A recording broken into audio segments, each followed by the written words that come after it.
Well, I'm guessing most of us are.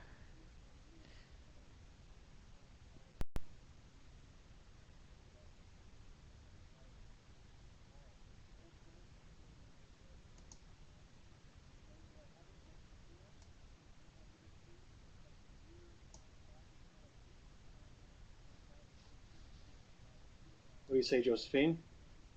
Should we move on to Okay. question part? I think we went into a second video there. All right. But I'm assuming you just wanted us to see that first one, which I thought was excellent, and I know quite a number of people um, partnering the bridging the gap between professional arts, professional theater, and Christian community. It seems to be really an emerging form of church, which is really exciting. Yeah, and I think that's where I'd like to spend maybe the next 2 or 3 minutes. Let's talk about being contextual. Or is there a question that's raised for you from watching Rob Abbott and the gig there in Kitchener? Well, what are your thoughts? What are some of the greatest challenges that you're facing into in your context? And what, if any, agree or not, does the church need to be contextual in this way? Should we even be, or not? So let's just take a couple of minutes. I'm not sure how you want to roll with the questions, Josephine, if they want them to be typed or you want to send them to me, and we can just banter back and forth before we move to the next section. Yeah. As they come in, I will copy and paste them for us and put them over on the side there. But I think one of the biggest challenges is just changing our thinking from trying, as you said earlier, to use the language of putting butts in the seats, but to Yeah, really motivating people to get out in their communities and make yeah, disciples. And what does that look like today? And right. challenging us to think about these things. It used to be quite culturally accepted, quite Yeah, culturally normative for people to come to church, and Christians didn't have to think about these questions. People came. yeah. But now we're forced to say, well, what does Christian education, what does discipleship look like today, and what does that require of us? It's quite different.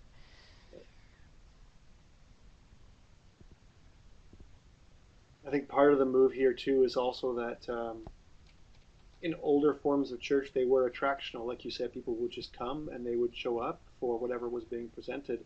And I think now that tide has changed because that sort of Judeo-Christian understanding of God and its place in Canadian culture isn't there like it was 25, 30, 40, 50 years ago.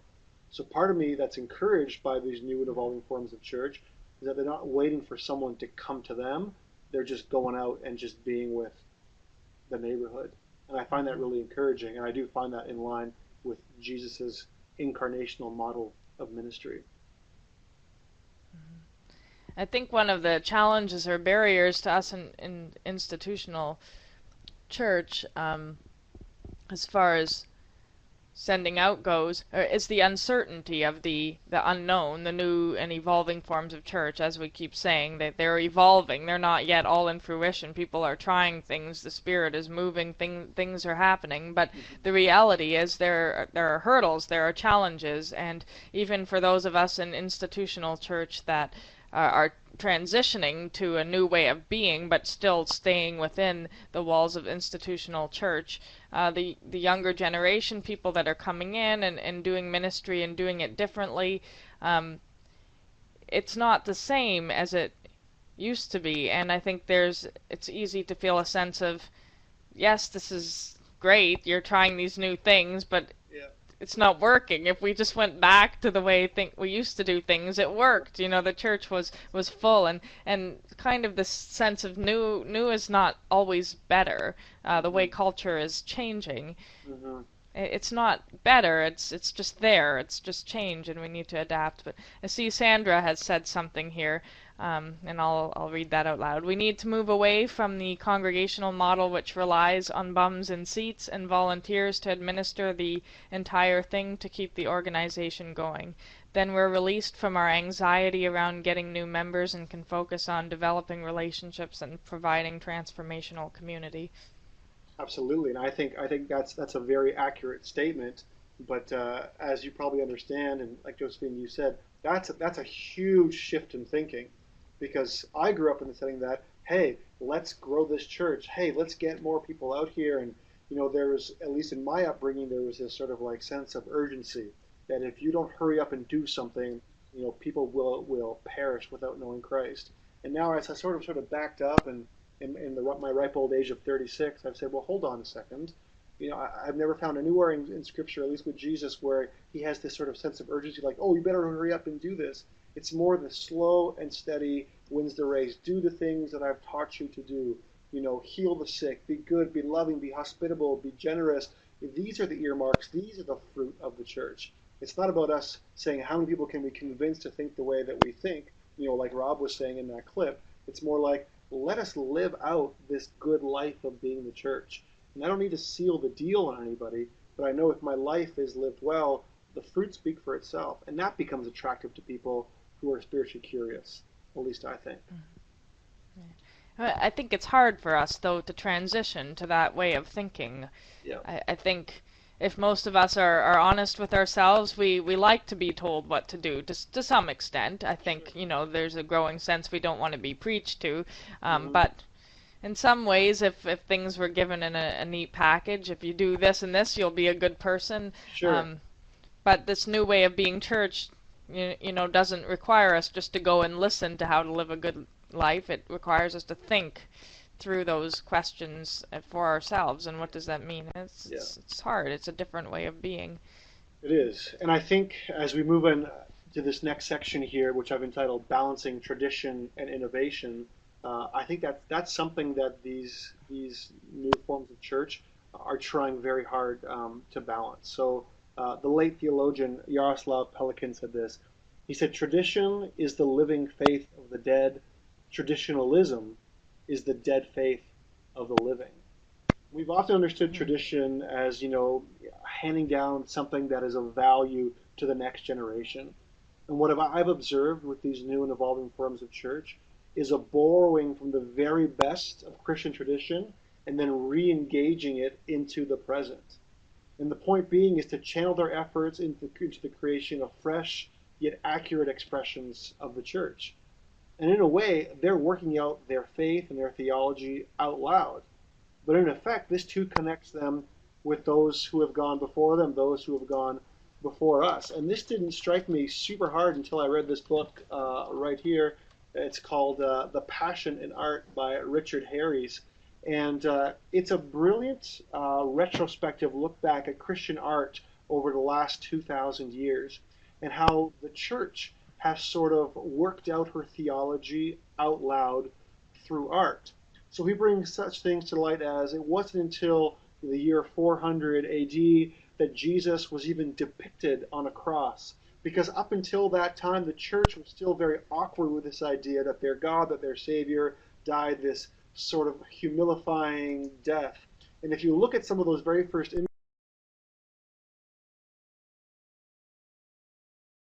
images of Christ on the cross in the year 400, he's got a smile on his face. His eyes are wide open. He is robust and he is large and he is strong. And it isn't until 400 or 500 years later that the church sort of feels comfortable enough to present this Christ who is sort of sullen and broken with like his chest sunk in. And it isn't until the year 1100 or 1200 that they even depict Jesus with the crown of thorns around his head. So I wonder if these new and evolving forms of church are just continuing what the church has always done, trying to figure out exactly what it is that we hold to, the things that are important to us, and what it means to communicate and incarnate those things in the neighborhoods and the places and the relationships that we find ourselves in right now. And I think this is super important for us because then these expressions are both sacred because we're connected to something that is long before us, and it's also timely. It says, you know what, this is fresh for right here for today. So to sort of exemplify that, if we can put up that second link real quick, it's the number 2 one. And this is from a church plant in Montreal called Emerge. Nick Brotherwood is the lead there. And he has some interesting thoughts about connecting this old and new. Okay, let's click that and watch it at relatively the same time.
So I finished my video there. Okay.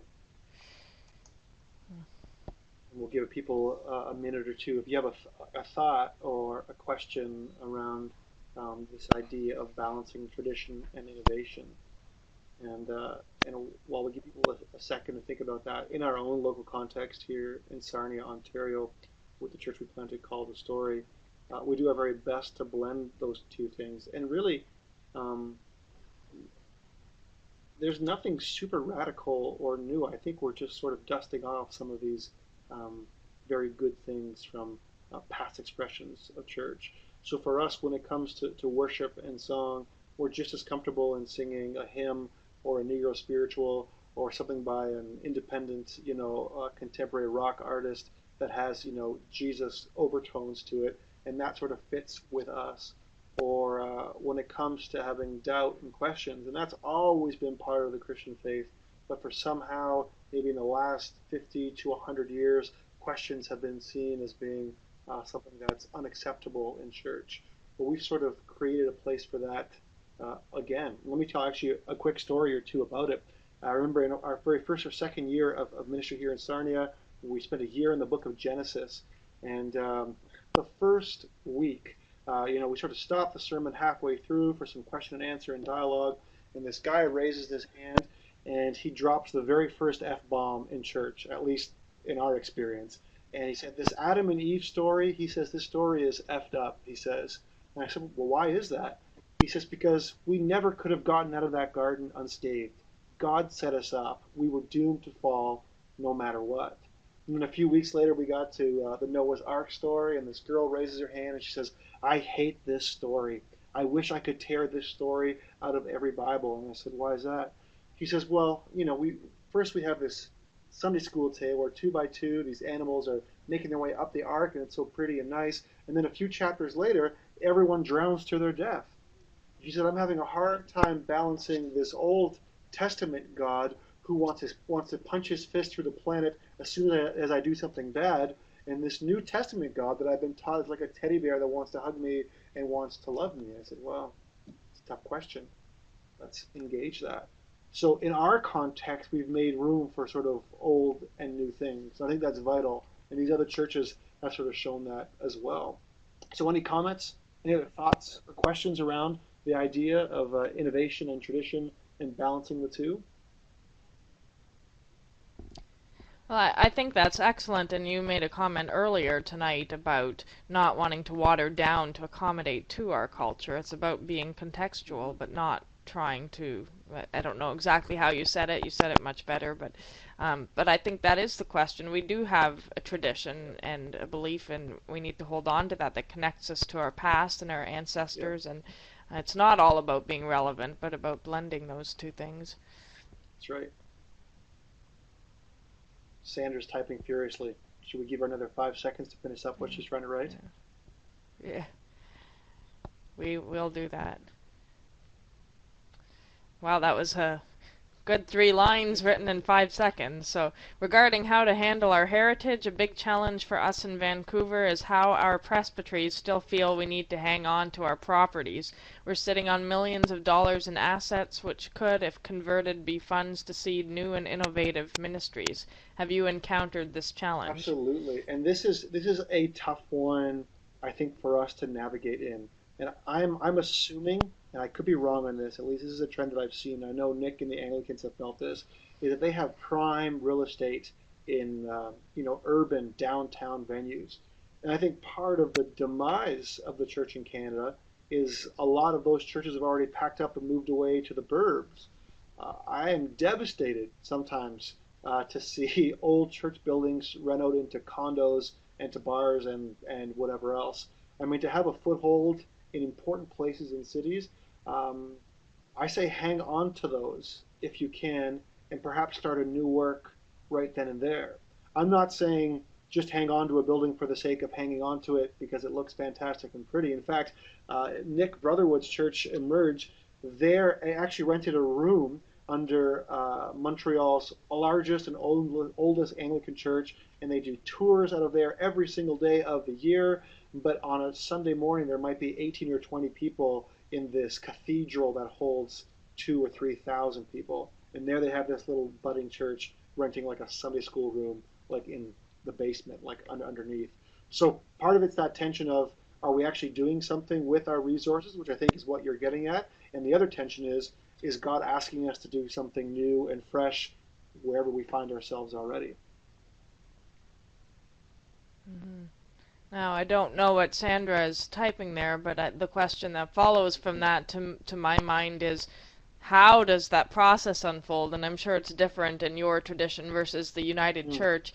Um, Is it the current congregation that holds on to that church and finds a new ministry, a new function? That would be a very difficult dialogue to have. We're closing how we're currently doing church, but we still want to exist as a community in a new way. Or would a presbytery or equivalent body take that building over? Like, what are some of the ways this has unfolded in your experience? I think different denominations and organizations handle properties and that sort of legislation in different ways. But for me, at the end of the day, it rises and falls on leadership and on the mission that we've been called towards. Um, I think that some churches just need to give their head a shake. And I mean that in the most respectful and polite way possible. But if the only reason that some churches exist is to just uphold ancient structures, then we've missed the boat. We've missed the point. So my hope is that the leaders in those churches, both clergy and lay, would say, you know what, are we on task with what God is asking us to do in this neighborhood, or are we not? And depending on the answer of that question, gives us the answer as to, do we start something fresh or new, or do we continue as is? So again, for me, I think it rises and falls on leadership before it even gets to the whole jurisdiction level. Make sense? Hmm. Why don't I move on to the next section here? And it connects in a way. And I've entitled this section Same Story, New Voices. And Leslie Newbegin, who is a rock star in my world, says this. He says, the answer to the question, who am I, can only be given if we ask, what is my story? And that can only be answered if there is an answer to the further question, what is the whole story of which my story is a part? And if any of you remember the Johnny Cash movie Walk the Line, there's a scene early on in that film where Johnny Cash is a little boy and he's laying in bed with his brother, and they're sort of comparing each other to themselves. Johnny listens to the radio because he does music, but his older brother wants to be a preacher, so he's reading the Bible. And his brother gives off a one line to Johnny Cash, and he says this. He says, you can't help nobody if you can't tell them the right story. And I think that is so powerful and so indicative as to where we find ourselves today on our watch as the local church. I think the story of Jesus is spinning off into a myriad of subplots, stories of people and places redeemed. And perhaps it is that truly authenticates these new ecclesiastical expressions. It's the same story being told by new voices. And while the sounds might vary, they might smell, look, and feel different, the essence of that story, that mission, that purpose, that campaign for true humanity, it remains the same. Three quick examples from my travels across Canada. Paul Moores had a church in downtown Vancouver, a couple blocks from GM Place. It was called Living Room Church. And for them, part of their mandate was to reach the condos, 3 or 4 surrounding condos in like a 3 to 4 block radius. And Paul had explained to me that there were about 10,000 people that lived in that community. So for him, he wanted to start a church right there in that place and maybe make a network of condo churches or apartment churches where people could be connected in, because there were so many people in such a dense place. Now that's the way it rolls in Vancouver, at least for one person. Somebody else on the East Coast, Brad Summers, had a church called, or has a church called Pax North in Halifax. And when I went to visit him, it was a much different feel, a much slower pace. The neighborhood was much different than Paul's. And in the bar that they were renting to do church in, and then actually, if you watch the film online, it's one of the opening lines to the film. He says this, yeah, one of our very first church services in this very same building, they were shooting a porno upstairs while we were having church downstairs. Now that sort of stretches things, that brings it and makes it contextual. Would that happen in Vancouver? I don't know, but it's happening in Halifax. Or a third story might be a friend of mine who's in Kingston, Ontario, at a church called Russell, and they're in one of Kingston's poorest neighborhoods. And they picked up this old Polish hall. They've sort of renovated it, and they run a sort of like a thrift shop out of the basement of the church. And like the junk dealers, before they bring things to the dump, stop at this church. And my friend Al, who's the pastor there, him and the guy go in and they yank all these things, lamps and bikes and tables, out of this sort of like junk truck, because that helps the junk dealer because it brings his weight down when he goes to dump it. But that stuff also goes into the thrift shop, and he sells it for $2, $3, $4, $5 for this low income housing, this tough part of Kingston to be, and it helps them out. And he employs people who are part of the neighborhood to help run the thrift store. And in the meantime, he invites them to be part of the church community that is made up of these types of people. So I've given you 3 examples, all in different parts of the country. They are all expressing the good news of Jesus, that God is making good on his promises and that he is working towards the redemption of all things. But the expression, the voice, is different in each of those places. So maybe let me throw a question out to you, or else we can sort of grab Laura's if that fits in with where we are here, Josephine. But what does that look like for you in your context? What do you think of this idea of same story and new voices? Are we allowed to have different expressions of church, not only within Canada but within denominational structures? What are your thoughts out there? And or else maybe we can pick up on a couple of questions. What do you think, Josephine? Mm-hmm. Yeah, Laura has a good question here about encountering congregations ready to let go of buildings but not seeing ways to discover new ministries and mission away from buildings. What would you say to these people? How do they find the courage to try something new? Yeah, I mean, And sorry. just to Yes. jump in, I can't answer that directly, but I was reflecting on your image of storytelling and thinking about a conversation I had recently with a minister who said, it's really about what God is doing in a particular geographical context, and I think that relates to story. What story is told in your community, in your neighborhood, and how is your faith community listening to that story, and what's their role in that Yeah. story? Anyway, I'll let you respond to that. That's a good thought, and I think Laura's question is a good one too. And I think the beauty of seeing or expressing church in these ways is that sometimes you can roll with the building, and sometimes you don't have to roll with the building. I've encountered a number of house church or very loosely organized churches that have no use for a bricks and mortar, and that works for them. It fulfills their story, the mission, and the purpose they believe God has called them towards. Now, in my neighborhood, our building has become one of our greatest assets. And the sticker on our front door reads this: sacred space and community venue. So for us, it's a place where people can reflect, can engage the hard questions of life, perhaps journey along us towards Jesus. But it's also a place that we've rented out for punk and metal and country and ska concerts, where we've had ladies yoga classes in there, we've had film exhibitions in there, we've had birthday parties in there, we've had wedding receptions in there, and the building has become part of our toolbox, and it's like cemented us in our neighborhood. Now that might not work that way for everybody, but it works for us in our setting. So I wouldn't say you need to have a building to be a church. That's not true. The church is the body. The building is just part of the toolbox, and it depends on your story, like Josephine was saying. Mm-hmm. What about the next question? Mm-hmm. Yeah, I think that once you know the story of the community around you and your own story of how to fit into that, um, that gives you some courage, some sense of where you're going and who you are, and whether a building is part of Yeah. that or not. Um, I'll stop with my comments. We have another good question here, and I know that probably didn't entirely answer Laura's question, but hopefully has provoked some thinking anyway, and thanks for that, Joe. But Andrew's question: can a community like this thrive in a context other than urban downtowns? What about the suburbs? Well, I've seen it happen. Sometimes I think the suburbs are a bit harder. And again, this is just my experience because people, open their garage doors with their automatic openers and get their cars in and then go through that little side door back into their house. And sometimes you don't see them. Sometimes in urban contexts, there's a lot more foot traffic. There's a lot more in and out and more FaceTime and less driving. That said, That church I mentioned before, Russell, where they got that thrift store underneath, that is a suburban neighborhood. So I don't think it's exclusive to just downtown urban communities.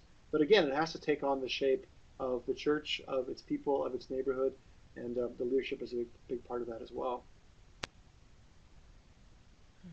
One more? I'll just read Sandra's comments here. And a few people's comments, I'll read them out so we keep up together.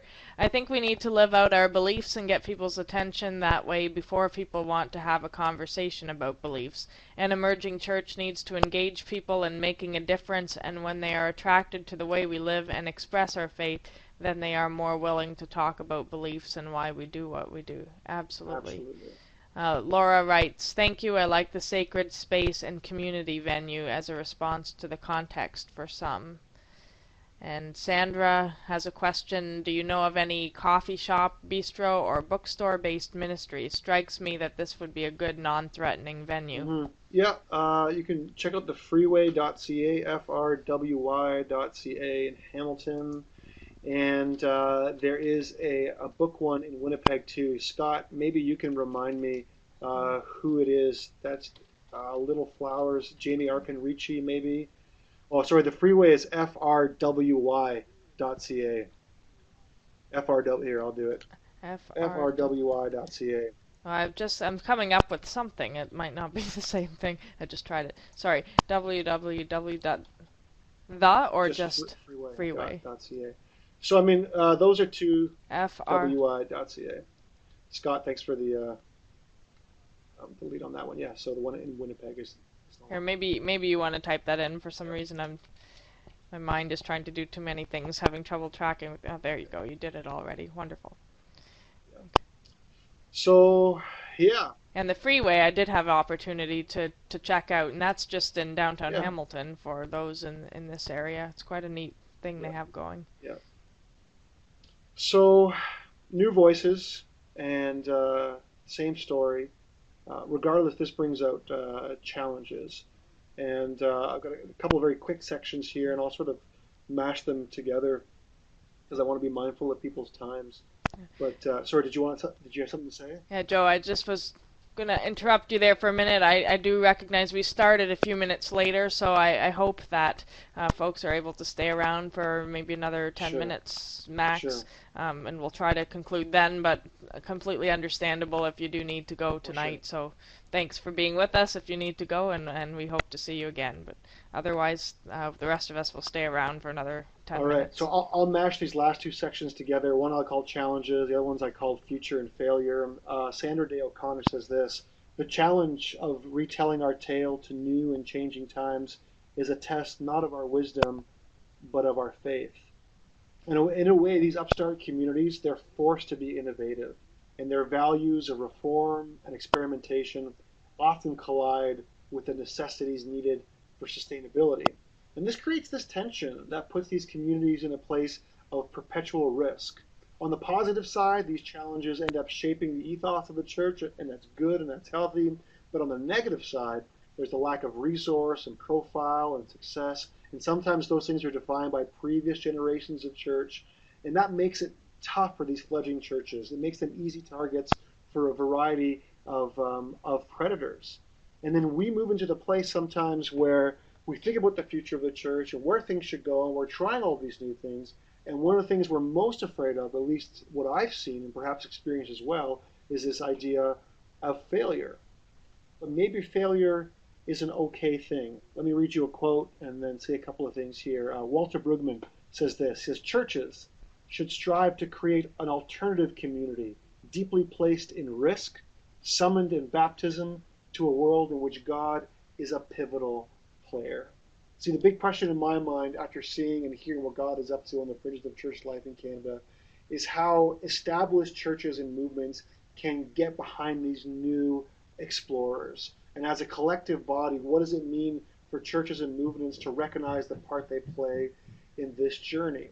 And towards the end, I want to talk about failures, but I also want to show a quick clip here, and it's the last clip, Josephine. It's number 4, and this is of old and new partnering together. And this is actually two big thumbs up to the United Church in Canada, who came behind a Pentecostal Assemblies church way out in Cape Breton. So if we can watch that clip real quick, I'll give a short little piece on failure in the future, and then we'll conclude with some last questions. Sound like a plan? Okay, Okay, let's roll. let's do it.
Good. I thought that was very Yeah, no encouraging. doubt. And I think Dave was maybe one of my favorite people to film because he's just an aw shucks East Coaster. Really slow and steady, wins the race. What a nice guy. No rock star tendencies in him at all. And I've listened to his story a little bit, and some things have worked for them, some things have not. Even to think that out of a failed church, quote unquote, that shut down, that brought new life to the work that he's doing there. And I think for us, when part of it is that we need to come to terms with the fact that we live in a climate, both ecumenically and socially, where error and failure are deemed as unacceptable. And that's ludicrous. Even think to the story of the light bulb. I don't know how many incarnations of the light bulb, hundreds and hundreds and hundreds, before he got one to work. If he had stopped after the first fail, the second fail, the 10th fail, the 300th fail, we might still not have any sort of light. And I think we need to begin to think that way as churches, as leaders, and as denominations. And for these new churches, they realize that success and failure, they're inevitably intertwined. And safety and security, they're named as fallacies. And risk is embraced as the most basic building block of faith. And I think that is one of the truest things to the good news of Jesus. Now, one little thing, one little stat, and then we'll open it up to the last set of questions here. That 50% of these communities, or over actually, that I filmed and captured their stories back in 2006 and 7, have either folded or they've had to reboot at least once. And that raises a lot of questions. It raises questions of leadership, questions of dollars, of denominations who have supported, of things that were done, everything was done right and still failure, everything was done wrong and things didn't work out. And maybe I have a second project on my hands, or maybe one of you can sort of pick up this torch and find out why those things happen and how we can sort of retool and do better the next time around, what we can learn from that and what our responsibility is. So, last set of questions here, real quick.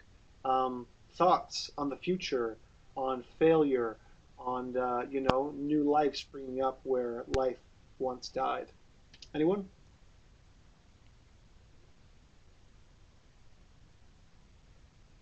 Well, I do find it so interesting that we become so accustomed to Mm, safety and stability and the way things are, and you even look at the United Church of Canada. Risk is in our yeah, history. We took a big risk at church union. We were Congregationalist, Presbyterian, Methodist, all yep. came together, and there was optimism, and sure that there were struggles, but we seem to lose that. With success comes a certain want to Yeah. hold on to that and inability to try something new. And another thought that oh, we've got a question here. The Free Methodists have a staff person supporting these kinds of church Yes, plants, his right? name is Jared Siebert, and if you Google that, you'll be able to find his listing on the Free Methodist website and find his email. He's a fantastic guy. I'd say talk to him if you're interested in doing something like this, Free Methodist or not. Hmm. Yeah, that's fantastic. Scott's got an interesting one right there. Do you want to read that one? Yeah, when we got started, we did not have anyone that wanted to get behind us until they saw that it Typical, worked. typical, right? Mhm. Sometimes I think that's people. We had people that wanted to be part of the story here in Sarnia, but not until we got off the ground. We got sort of out of that awkward first or 2 year stage. And some people are starters, some people are not. But it is a little bit depressing when some people would rather just sit around and let somebody else do the work, and then they'll come in when things are rolling. But then again, those aren't really the type of people that you want to start with, anyways. Mhm. Yeah, well, we've got a comment about the Vancouver Mennonite Brethren Church has a branch to Mm, train people. Yeah, I think that's excellent, and I know the United Church, I know our presbytery has a mission development officer. I think he would probably play yeah. the kind of role that your staff person, Jared Siebert, has, but he's just one guy. I think we Mm. need more encouragement and There support there. definitely has to be some thinking towards it. More, It's not just going to happen. You need to put the people and the resources in place if you're serious about starting new works. yeah. Hmm. Well, I am conscious of time. I'm sure people are welcome to send you any questions they have following I'll leave my the email right webinar. here. And I think you had your. Okay. If anyone wants to chat further and talk or has have more questions, I'm totally open to it. Scott Eastveld, by the way, drop me an email. I'd love to reconnect with you. And Josephine, I would like to say one last thought, unless there's something that has to happen before that. Is that good? One last thought. I Yep, just go want to ahead. encourage Yep. you. I'm glad that you're a part of this session. You can watch the film for free at onesizefitsall.ca, and don't be afraid to take the risk and follow through on what God might be asking you to do. And if it works well as far as you define success, then great. If it doesn't, then that's okay too. Because I think what we're really held accountable for is just being obedient to God, and whether or not it succeeds or not, as far as leaders or church or people might think, it doesn't follow through on what God has asked you to do. So be encouraged and do something. Yeah. And I think the other source of encouragement is that we're in good company. There are many of us, as we can see even from this participant list tonight, but also from those you've met and others we've met. We're not alone. Others are Yes. trying things, and we can develop networks to support each other and say, you know, this worked for me. What worked for you? Share ideas and encouragement. Anyway, as I very much enjoyed this, Joe, thank you so much for joining us tonight. And again, a recorded version of this webinar, and I have to confess I didn't quite start recording it on time, but we do have most of it here, so you'll be able to access that about a week or so following the webinar. If you know of someone who wasn't able to be here tonight, they're welcome to get a hold of that. I'll also be sending out a link to the evaluation form. If you have a moment to fill that out, we'd appreciate that as well. And also stay tuned. We'd love to see you again. We do have a webinar coming up on the Messy Church movement, also coming out of the Anglican Church, and that will be February 29th. So hope to see some of you there, and thanks again Thanks. for Bye, coming everyone. out.